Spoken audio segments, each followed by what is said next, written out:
It is Sunday, which means it's time for our weekly fragrance rotation series. So this is going to be week 8 in the series, and I love just talking about the fragrances that I've been wearing throughout the week, and also some new stuff that I've just been trying on my skin that I really just can't get enough of. So if you're new to the series, before we jump into the video, I always like to have you guys put down in the comments what you've been wearing and any new pickups or anything like that that you just love smelling. And so it's a fun way to just talk about different fragrances and connect with the other people in the comments and just spread this positivity in the community. But we got a nice mix of fragrances today. We got some cheapies, some aquatics, we got some niche in here. So all of these are going to cover some bases, and you might just find one that you like. So stick around, make yourself comfortable, and let's jump right in.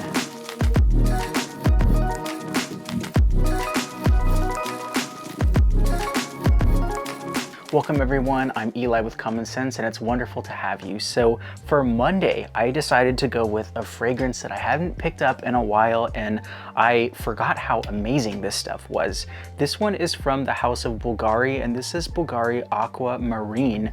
So there's something so refreshing about this fragrance. There's a very strong white floral and marine accord to this. So it's very citrusy. I feel like you get some grapefruit in here as well, but there's something about the marine accords that just smell absolutely heavenly, and it just smells like a beautiful soapy, just neroli and woody fragrance that is going to be perfectly refreshing for this high summer heat. And so it was a perfect start to the week because it is super strong. It was great for the office, and it just lasted and projected like crazy throughout the entire day. And it's just magical, this juice in here. I love that there's a hint of this kind of seaweed and cologne accord in here, so it really does just smell kind of aquatic, mouth-watering, and it really just does smell very marine-like, and it's one of my favorite flankers from their Aqva series. And so for the morning and all throughout the afternoon, Aqua Marine was a perfect choice. And then in the afternoon, I wanted something that would be just very relaxing and just kind of comforting, and so I decided to go with a fragrance that I just picked up and was delivered actually that day, and this one is Barrett Fragrances Lone Ranger. Now this one is going to be a dupe of Maison Francis Kurkdjian's Gentle Fluidity Silver, which I actually own, and I've been searching for a clone of it for a very long time, and I gotta say, this stuff, it smells incredibly close, and I'm doing a comparison review on this one, the 40 Knots clone, and I think another one later this week. So stick around and you'll be able to kind of find some of these hidden gem fragrances from the house of Barrett. But again, this one is Lone Ranger, and I just absolutely love how it still captures that very musky, that juniper berry vibe, and it just smells absolutely soapy and like expensive hotel linens. That one was perfect for an evening in, and that one was Barrett Fragrances Lone Ranger. And actually, they hooked you guys up with a discount code, so if you are in the mood for picking up any of these Barrett fragrances, they have these ones for about $40 each, and they also have these really cool travel atomizers. I think they're 10 ml, I want to say. But yeah, you can pick these up for about $11, and you can save 20% off with the code COMMONSCENTS. So it's a really cool fragrance house, and I was super happy that they agreed to do a little discount code. And then the next day on Tuesday, I went with a cheapie that I hadn't picked up in, gosh, probably over a year, and this one was Nautica Voyage Heritage. I'm not the biggest fan of the original Nautica Voyage. Something about that kind of cucumber water vibe doesn't really do it for me, but this one, I gotta say, it smells so much better, and it just really smells like a nice men's sporty fragrance, but it's also got a little bit of spice to it. So it's got some nutmeg, some guaiac wood, and it just smells like a much more expensive fragrance than the Nautica Voyage. So it's like you get Nautica Voyage if you are maybe in your teens, and then you get this when you're in your 20s and you want to just take yourself a little bit more seriously. So it's still very sweet, it's kind of musky, and it just smells like a nice designer fragrance with a nice bit of that sweet and spiciness from the nutmeg and the guaiac wood. It's also a little bit salty and musky, but it's a really good choice if you can find this for about 15 or 20 bucks. And that one is Nautica Voyage Heritage. And then in the afternoon, I also went with a nice designer fragrance. I hadn't picked it up in a while, and I've actually been doing that a lot recently because you get into the habit of picking up your new fragrances and your old ones just kind of sit there collecting dust, and you forget how amazing some of these old ones can get. For the evening, I actually went with Calvin Klein Defy Eau de Parfum. It's a little bit of a fingerprint magnet, apologize, but man, this stuff smells absolutely incredible. It's got a beautiful, soft, salty, yet sweet suede in there. So it's gonna smell like a leathery suede, and you also also have some nice kind of smoky accords. I feel like there's some mandarin or some other things in there, but it's salty, it's musky, and it just smells really damn good. It's really strange because I almost feel like I get a hint of agarwood in here. So it's a little bit smoky. It has a touch of that animalistic resin.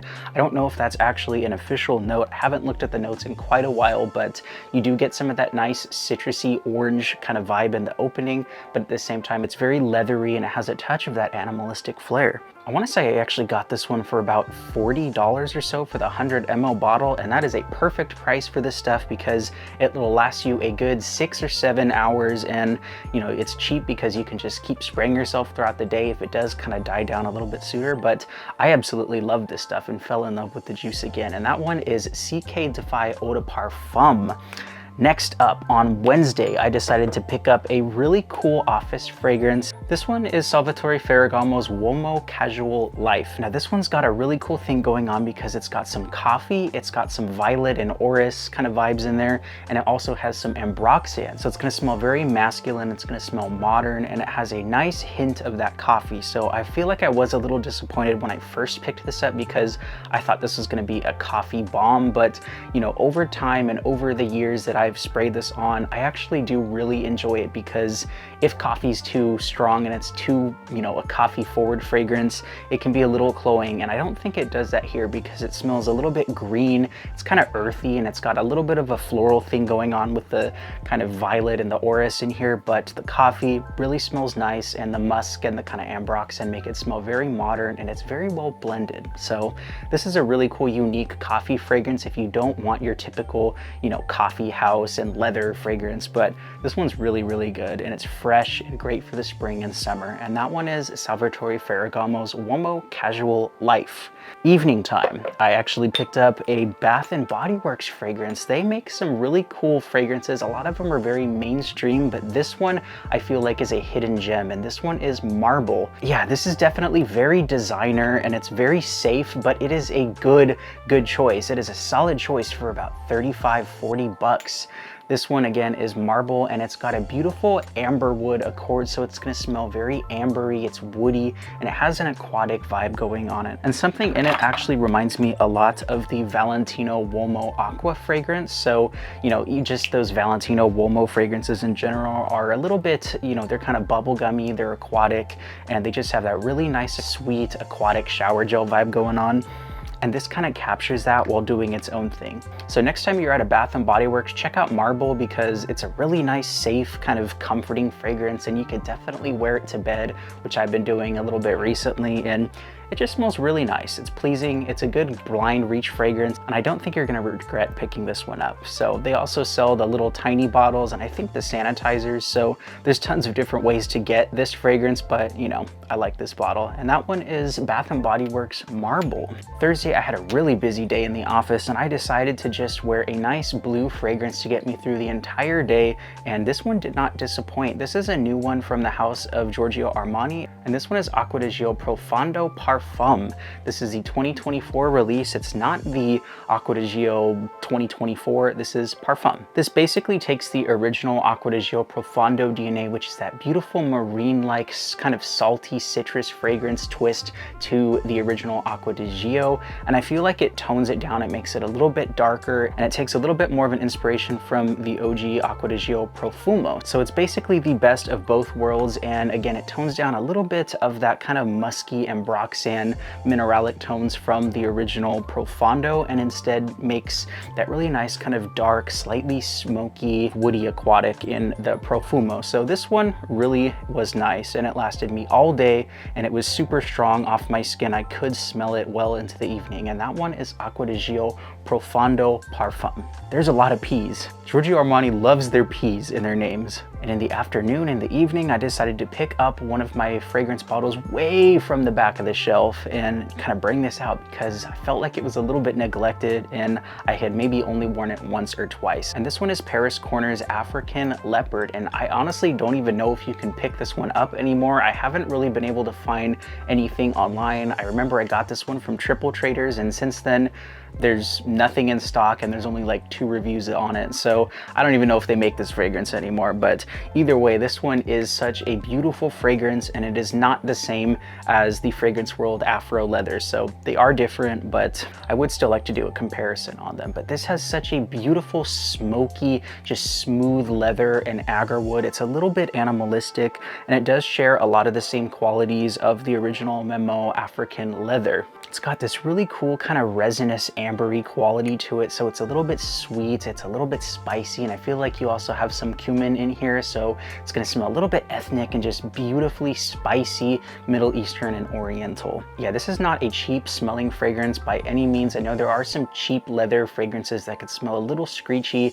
and this one was not at all like that, and I think Paris Corner did an amazing job with this fragrance. And again, it smells very, very close to the original African leather. So that one is their African Leopard. Now Friday, we got the heat wave and it was super hot outside, and I decided to go with one of my staples for the office and staples in this summer weather. And this one is none other than Afnan Turathi Blue. And I cannot stop talking about this fragrance, and I will not stop talking about this fragrance because it's one of the best budget blue fragrances that you can pick up, and it just blows a lot of the other fragrances away in terms of the scent profile for your money. This does that Bvlgari tygar thing, and it just has that beautiful citrusy opening. It's fresh, it's musky, and it just has such a beautiful calming quality to it that's not going to be overbearing. It's not going to be like a rindy citrus to your face like something like Dolce & Gabbana's Light Blue Forever. Like that one's very rindy. This is a smooth, soft kind of grapefruit and lemon accord, and as it kind of transitions, you get some beautiful kind of ambroxan in there. Not screechy, it's very smooth. Again, like I just cannot stop sniffing this stuff, and honestly, I'll recommend this to anyone. So if you're a beginner and you want a really nice office friendly fragrance that's just going to be very mass pleasing, you're going to get some compliments and probably feel really good when you wear this, then check out Afnan's Turathi Blue. So while that one lasted most of the day, I wanted something that would last maybe 4 to 5 hours, and this one did just that. This is Flavia's L'Impression Parfum, and this is going to be a very close twist to the Louis Vuitton L'Immensité. So it has that beautiful kind of masculine tone to it. It's a little bit aquatic and citrusy, but it just has a very nice subtle woodiness. It's almost like floral with a little bit of that smoky rose in there. I feel like it's definitely a delicate citrus fragrance, but it also has a nice mature masculine quality because it's got some grapefruit and aquatic notes. It's also got some ginger and a little bit of relaxing notes from the sage and also the rosemary. So it's going to smell just very masculine, a little bit rosewood-like, and it's really good stuff. And one of my friends picked me up and they gave me a compliment, and so definitely a compliment pooler. And that one is Flavia's L'Impression Parfum. And then Saturday morning, I decided to go with a very expensive niche fragrance decant that I got from Beverly Hills Perfumery. This one is Fragrance du Bois Cavort, and I gotta say, this stuff is amazing, and I was kind of sad because I used the last of it, and I'm probably gonna end up getting a full bottle, and this stuff is just mind-blowing because it basically takes that Carolina Herrera Saffron Lazuli DNA and it adds a little bit more of a musky, floral, amber twist to it. So you have a lot more rose and geranium that make it a little bit more smoky and almost give it a jammy kind of fruity touch, almost like a plum or something. But yeah, just like a beautiful rosewood and a definite muskiness that gives it just a life and an effervescence when you smell it on the skin, and it really just is heavenly stuff. And I feel like it does lean a little bit feminine, but if you're not opposed to nice, just very warm kind of floral fragrances, I think you're gonna love this one, and I cannot wait to get a full bottle. And that one is Fragrance du Bois Cavort. And then in the afternoon, because I loved that DNA and wanted something a little bit more dark, I decided to go with a Carolina Herrera Saffron Lazuli twist. This one is Fragrance World's Lapis Lazuli, so it smells very similar to that, but definitely the saffron is ramped up and it smells a little bit less rose heavy. And I feel like since I reviewed the fragrance, it's definitely macerated a little bit and it smells way better than it originally did. This has some very creamy saffron leather and iris, and so it also has a little bit of warmth and some sweetness from some tonka bean and gaiac wood, but man, does this stuff smell good. It's a little bit vanillic and it just smells smells like a comforting, warm date night fragrance. And so even in this kind of summer heat, you know, when I was inside, I still was comfortable wearing it, and it really did just give me a nice confidence boost, especially going around doing some errands and stuff. And I just felt like this was leaving a beautiful cape, you know, a sillage trail behind me. And I know the people behind me standing in line at the ATM definitely smelled me.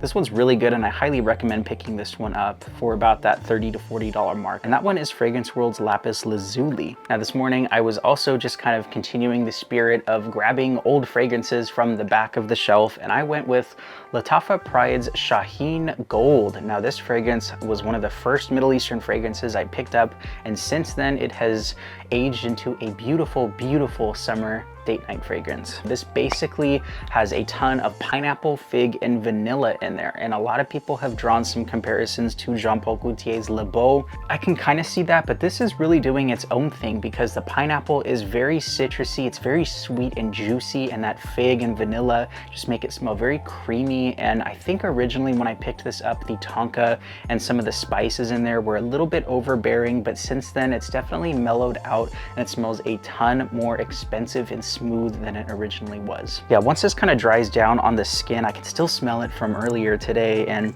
I gotta say it's definitely got a little bit creamier, smoother, and it just has a nice sweet just date night quality to it. And though I did wear it in the morning, you can still pull this off during the daytime, especially because of that pineapple and just really nice juicy fig. Really good stuff if you can overlook the kind of gaudy presence. But that one is Lattafa's Shaheen Gold. Do not sleep on that stuff. And then tonight, my fragrance of the afternoon, I'm actually gonna apply some right now.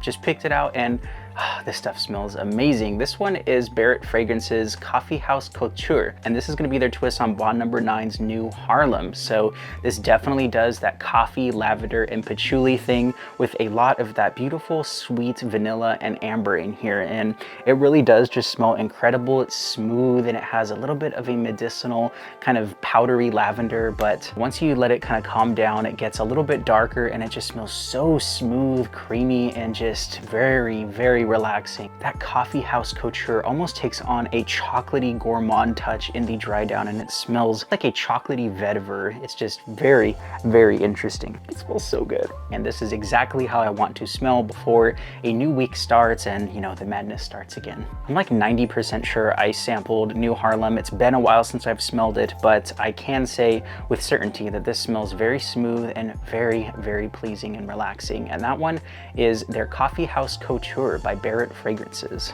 So there we have it, 14 fragrances that I could not stop wearing this past week. And let me know if you've tried any of the Barrett fragrances, because again, I love the quality, and I'm very happy that they have clones and dupes of the more obscure niche fragrances out there, like the Gentle Fluidity Silver and 40 Knots. Like, that's crazy.